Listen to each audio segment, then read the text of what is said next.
Hello दोस्तों, स्वागत है आप सभी का आज की कहानी में। आज की कहानी बहुत ज़्यादा इंटरेस्टिंग है, तो प्लीज़ कहानी को एंड तक ज़रूर सुनें। कहानी पसंद आए तो वीडियो को लाइक करें, चैनल को सब्सक्राइब करें। आप हमारी वीडियो किस शहर से देख रहे हैं? कृपया कमेंट बॉक्स में अपने शहर का नाम शामिल करें।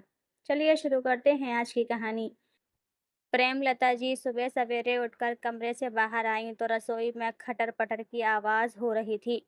उन्हें बड़ा सुकून मिला कि बहू रात को देर से सोई थी, फिर भी सुबह जल्दी उठकर घर के कामों में जुट गई है। वह मुस्कुराते हुए किचन में गईं, लेकिन अगले ही पल उनका चेहरा गुस्से से लाल हो उठा, क्योंकि किचन में बहू की जगह बेटा काम कर रहा था। वह गुस्से में कहने लगीं, "अरे बेटा, क्या मैंने तुझे इसी दिन के लिए पैदा किया था कि तू बड़ा होकर रसोई संभाले? अगर यही करना था तो ये कह देता, मैं तुझे इतना पढ़ाती लिखाती ही क्यों? ये सारे काम सिर्फ बहू के हैं।" मोहन सुबह-सुबह माँ के मनपसंद नाश्ते की तैयारी कर रहा था। उसके हाथ रुक गए। वह कहने लगा, "ये आप क्या बोल रही हैं माँ? क्या पढ़ा-लिखा इंसान रसोई के काम नहीं कर सकता? अगर ऐसी बात है तो आपकी बहू भी तो बहुत पढ़ी-लिखी है। फिर उससे आप रसोई के काम करवाने की बात क्यों कर रही हो?" प्रेमलता जी गुस्से से चिढ़ते हुए बोली, "मेरे घर में मेरे नियम चले हैं। जो हमेशा से होता आया है वही होगा, समझा तू? बता, बहू कहाँ है जो तू रसोई में काम कर रहा है?" मोहन झुंझुलाते हुए बोला, "अम्मा, रात को मेहमान देर से गए थे, उसके बाद हम लोग तो सोने के लिए चले गए, लेकिन उसने किचन साफ किया, बर्तन धोए, सारी रसोई समेटी, सोने में उसे देर हो गई थी, इसलिए मैंने उसे सुबह सोने दिया। उसकी नींद पूरी हो जाएगी तो वह उठ जाएगी।" प्रेमलता जी गुस्से से भड़कते हुए बोली, "बहुओं के ऊपर बहुत जिम्मेदारी होती है, उन्हें कम सोने की आदत होनी चाहिए। तुम बहू की आदत मत बिगाड़ो, जाओ उसे उठाकर किचन में भेज दो।" अब प्रेमलता जी इतनी ज़ोर-ज़ोर से चिल्ला रही थीं कि बहू साधना की नींद अपने आप ही खुल गई। वह हड़बड़ाई हुई सी नाइटी में ही रूम से बाहर आ गई कि आखिरकार सास इतना चिल्ला क्यों रही है। बहू पर नज़र पड़ते ही प्रेमलता जी हाथ जोड़ते हुए बोलीं, "आइए महारानी जी, आपकी आरती उतारकर आपका स्वागत करती हूँ। और ये क्या पहन रखा है तुमने? घर में तुम्हारे ससुर जी हैं, देवर हैं, तुम्हें ज़रा भी शर्म नहीं आती ऐसी हालत में कमरे से बाहर आते हुए?" सास की ये बात सुनकर वह सकपका गई और कहने लगी, "मम्मी जी, मैं अभी आई।" इतना कहकर वह जल्दी से अपने रूम में गई और कपड़े बदलकर बाहर आई। तब तक मोहन सैंडविच बना चुका था। उसने अपनी पत्नी से कहा, "चलो हाथ मुँह धो लो और नाश्ता कर लो।" प्रेमलता जी सोफे पर बैठकर गुस्से में बड़बड़ाते हुए कहने लगीं, "बेटे बहू ने तो मेरे घर को बर्बाद कर रखा है। ये लोग घर में उल्टे नियम चलाने की कोशिश कर रहे हैं।" तभी बाहर से ससुर जी दूध लेकर घर में आए। पति को देखकर वे खामोश हो गईं। घर में घुसते ही उन्होंने बहू के हाथ में दूध का पैकेट पकड़ाते हुए कहा, "बहू, एक बढ़िया सी अदरक वाली चाय बनाना, दूध को खूब खौला कर दो।" प्रेमलता जी ताना मारते हुए कहने लगीं, "आज तो रसोई मोहन ने संभाली है, अब बेटे से ही कहिए, वही आजकल बहू बना घूम रहा है।" नरेश जी हैरानी से उन्हें देखने लगे। बहू चुपचाप दूध का पैकेट लेकर किचन में चली गई। तब नरेश जी ने अपनी पत्नी को डांटते हुए कहा, "ये किस तरीके से बात कर रही थी तुम?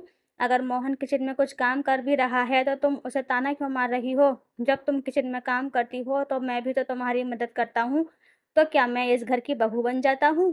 प्रेमलता जी कुछ बोलती उससे पहले ही मोहन ने सैंडविच के प्लेट जाकर उन दोनों के सामने रखते हुए कहा, "पापा देखिए, आज मैंने सैंडविच बनाई है, खाकर बताइए कैसी बनी है?" नरेश जी धनिया पुदीने की चटनी के साथ सैंडविच डुबोकर खाने लगे और सैंडविच की बहुत तारीफ करने लगे।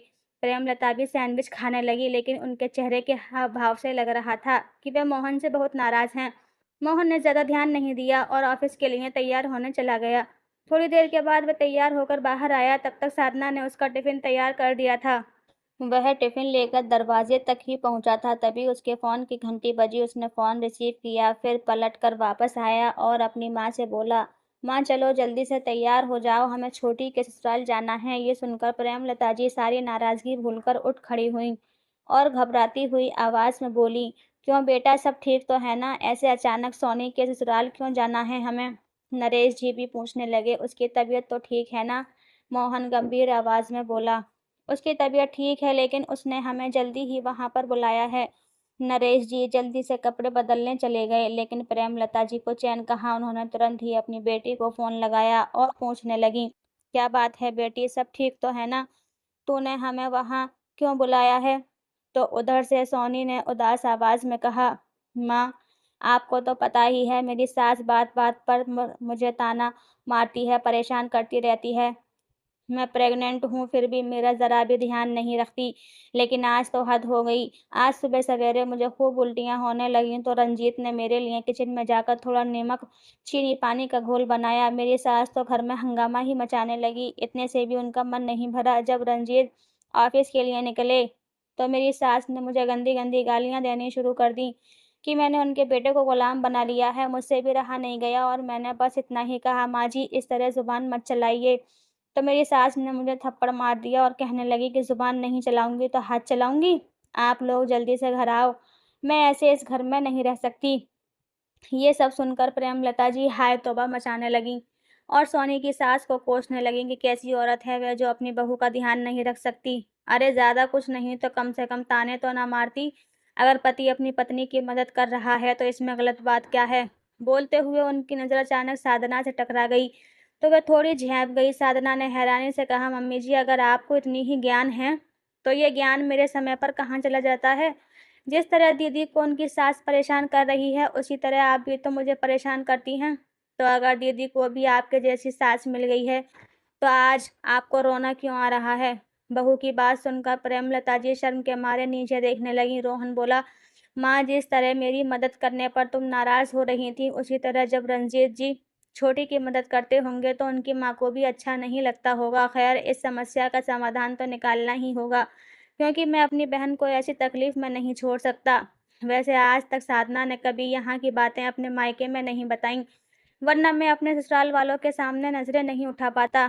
खैर, ये सब बातें बाद में होंगी, पहले चलो जल्दी से छोटी के घर ससुराल चलते हैं। थोड़ी देर के बाद सभी घरवाले तैयार होकर सोनी के घर पहुँचे। वहाँ पर उसकी सास उल्टा सोनी पर ही आरोप लगाने लगी कि वह घर के काम नहीं करती, बहुत कामचोर है, आलसी है, घर में झगड़े करवाती है। वह तो सोनी का साथ दिया क्योंकि उसे साफ-साफ दिखाई दे रहा था कि सारी गलती उसकी माँ की ही है। आखिरकार झगड़ा ज़्यादा बढ़ने लगा तो आस-पास के लोगों और कुछ रिश्तेदारों ने मिलकर यही सुझाव दिया कि सोनी और रंजीत की गृहस्थी अलग कर दी जाए। इस पर भी सोनी की सास बहुत तमाशा करने लगी। आखिरकार मेरी बहू ने मेरे बेटे को मुझसे अलग कर ही दिया। तब सोनी के ससुर जी ने गुस्से में कहा, जो कुछ भी हो रहा है उसमें गलती केवल तुम्हारी है। बेटे और बहू ने कुछ नहीं किया है। अब मुझे भी घर में शांति चाहिए, इसलिए मैं भी बेटे बहू की गृहस्थी अलग करने के लिए ही पक्ष में हूँ। तब जाकर यह मामला सुलझा। हालांकि सोनी को काफ़ी जली कटी सुननी पड़ी, लेकिन उसे उतना सुकून था कि वह अपने पति के साथ अलग रहकर चैन से जीवन जी सकेगी। उसी दिन मोहन और उसके माता-पिता सोनी को मायके लेकर आ गए। रंजीत ने वादा किया कि वह जल्दी ही किसी दूसरे घर का इंतज़ाम कर सोनी को साथ ले जाएगा। घर पहुंचने के बाद प्रेमलता जी ने बेटी को आराम करने के लिए उसके कमरे में भेज दिया। उनके मन में भयंकर तूफान उमड़ रहा था। उनकी नज़र बार-बार साधना पर पड़ रही थी, जो रात के भोजन की तैयारी कर रही थी। आखिरकार उनसे रहा नहीं गया तो वह किचन में गई और धीरे से बोली, बहू, मुझे मेरी गलत व्यवहार के लिए माफ़ कर देना। आज जब मेरी बेटी को इन सब चीज़ों का सामना करना पड़ा तो मुझे बिल्कुल अच्छा नहीं लगा। लेकिन मैं भी तो किसी की बेटी के साथ वही सब कर रही थी। मेरी बेटी ने तो परेशान होकर अपनी गृहस्थी अलग करवा ली। लेकिन अगर तुम और रोहन भी इस घर को छोड़कर चले जाओगे तो मुझे बिल्कुल भी अच्छा नहीं लगेगा। मैं तुम लोगों के बिना कैसे जीऊँगी? इसीलिए मैं वादा करती हूँ कि आज के बाद से कभी भी तुम्हें ताने नहीं मारूँगी और तुम्हारी तकलीफ़ को भी समझने की कोशिश करूँगी। सास में ये बदलाव देखकर साधना हैरान थी, लेकिन उसने सास को अपने गले से लगा लिया और धीरे से बोली, कोई बात नहीं मम्मी जी, अगर आपको अपनी गलती का एहसास है, तो मुझे भी कोई दिक्कत नहीं है। पीछे खड़ा मोहन भी मुस्कुरा उठा कि चलो, देर से ही सही उसकी माँ को ये तो समझ में आया कि वह गलत कर रही थी। दोस्तों, इस तरह बहू और बेटी में फ़र्क करना गलत है और घर के काम सिर्फ़ औरत की ज़िम्मेदारी नहीं, पति का साथ देना प्यार और सम्मान की निशानी है, ना कि शर्म की बात। रिश्ते बराबरी से ही मज़बूत बनते हैं। तो दोस्तों, ये थी हमारी आज की छोटी-सी कहानी। आपको ये कहानी कैसी लगी?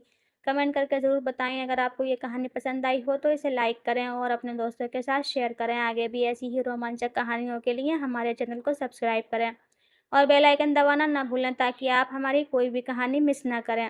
धन्यवाद।